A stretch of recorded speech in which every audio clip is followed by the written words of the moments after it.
एक दिन एक राजा अपने किले के ऊपर से देख रहे थे। तभी नीचे एक घर के ऊपर राजा की नजर गई। राजा ने क्या देखा कि वहाँ एक स्त्री खड़ी है जो अपना सिर झुका रही थी। उस राजा ने उस स्त्री की ओर ध्यान से देखा और दिमाग में गंदा विचार आ गया। उसी समय राजा ने काजी को बुलाया और कहा, वो जो मकान है उसमें एक स्त्री है, उसे बुला के मेरे महल में लेकर आओ। तो काजी साहब बोले कि हे महाराज, हम लाहौर शहर में आए हैं और यहाँ पर हिंदुओं की आबादी है। अगर हिंदुओं को इसके बारे में पता चला तो बहुत बड़ी दिक्कत बन सकती है। आपकी इज्जत पर कीचड़ भी उछलेगा। पर राजा साहब, हमारे पास एक दूसरा तरीका भी है उस स्त्री को बुलाने का। तो जो मर्जी करो, वो स्त्री मेरे पास आनी चाहिए। काजी बोले कि मैं उसे मंत्र विद्या के साथ अपने किले में बुलाऊंगा, पर उससे पहले आपको अपना एक आदमी भेजना होगा। तो राजा ने अपना एक सिपाही उनके घर भेज दिया। सिपाही स्त्री से बोला कि तुम्हें बादशाह ने बुलाया है, अगर तुम नहीं पहुंची तो तुम्हारे बच्चों के साथ साथ तुम्हारे पति को भी मार दिया जाएगा।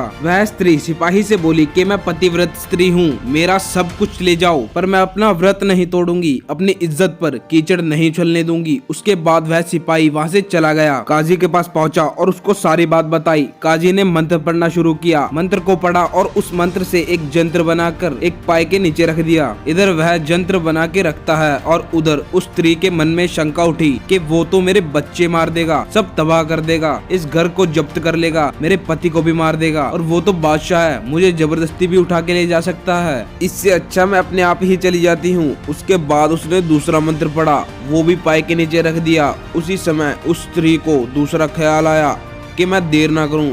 हार श्रृंगार करना चालू किया, कपड़े बदले। उसके बाद फिर से उस काजी ने तीसरा मंत्र पढ़ा और वो भी वैसे ही पाए के नीचे रख दिया। चौथा मंत्र पढ़ा और वो जब चौथे पाए के नीचे रख दिया, फिर उस स्त्री ने ताला लगाया और महल की ओर चल पड़ी। और चलते हुए उस स्त्री ने देखा कि रास्ते में एक संत बैठे हैं और उनके आसपास बहुत से लोग बैठे हुए हैं। तो उसने सोचा कि चलो संत जी को प्रणाम करती चलूं। हार श्रृंगार किया हुआ है और वो संत जी के पास गई, उन्हें नमस्कार करी। तो संत जी बोले कि बालक, तुम्हारे पति तो कहीं गए हुए हैं, तो तुम अकेली कहाँ चल पड़ी। वह स्त्री संत जी की बात सुनकर चुप हो गई और कुछ न बोली। संत जी अंतर्यामी थे। उन्होंने जब अपनी दृष्टि से उसके माथे की ओर देखा तो उस स्त्री के माथे पर बहुत बुरे लेख लिखे हुए थे।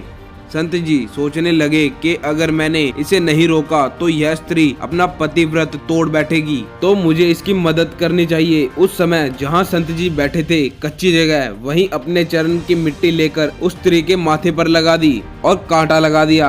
कहने लगे, जा घर को चली जा। उस स्त्री को उसी समय होश आ गई और उस मंत्र का बल उस स्त्री की बुद्धि से उतर गया।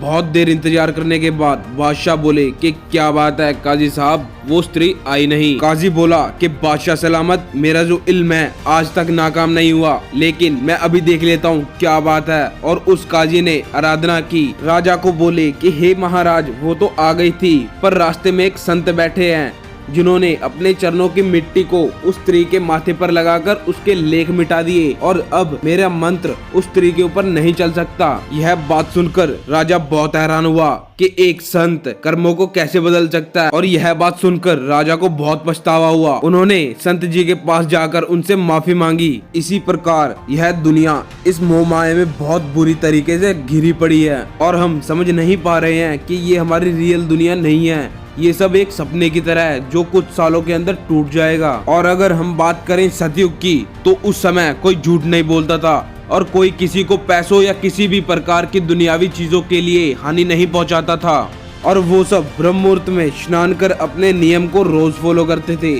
और इस कलयुग में किसी को यह नहीं पता कि ध्यान कैसे लगाते हैं, और साथ ही वो निरंतर जाप जिसे आप सिर्फ एक नाम या वर्ड समझते हो, उस नाम की मदद से आप क्या क्या कर सकते हो यह आप अंदाजा भी नहीं लगा सकते। तो दोस्तों, ऐसी और वीडियोस के लिए चैनल को सब्सक्राइब करना मत भूलना।